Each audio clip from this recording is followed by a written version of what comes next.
Beer has always kind of been a part of my career. As a beverage professional, I was a sommelier. The first industry place I worked at was a small wine bar in San Jose called Wine Affairs, but we had a really amazing beer program.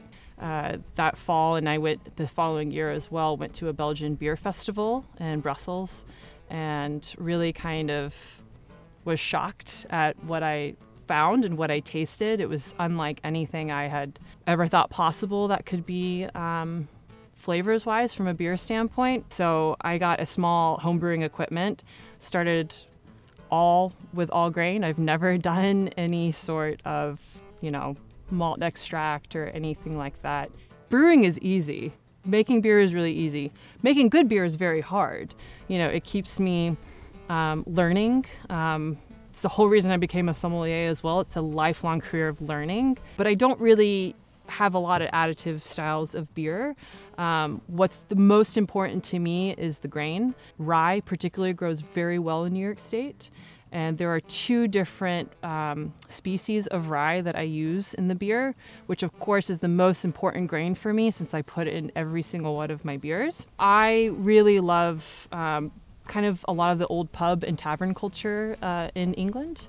The first time I visited England, they were still serving a loaf and an ale together. And to me, there was nothing more just satisfying in the simplest of things. And, two things that are so connected to each other from a historical standpoint. It's the same ingredients, just fermented in different ways. Funnily enough, it was almost kind of a joke. Brian had gotten into bread making before we had even really conceptualized the entire business. We literally were just organically sitting around one night, having our dinner, a glass of wine, talking about the ideas behind the business. And it was just, well, what about beer and bread? Like, why couldn't we incorporate both? That connection, that linking back, making something old new and moving forward with it is it's just fascinating. I really love the full process of bread making because it is both artistic and scientific. I'm not super heady into the nerdy and science of it. I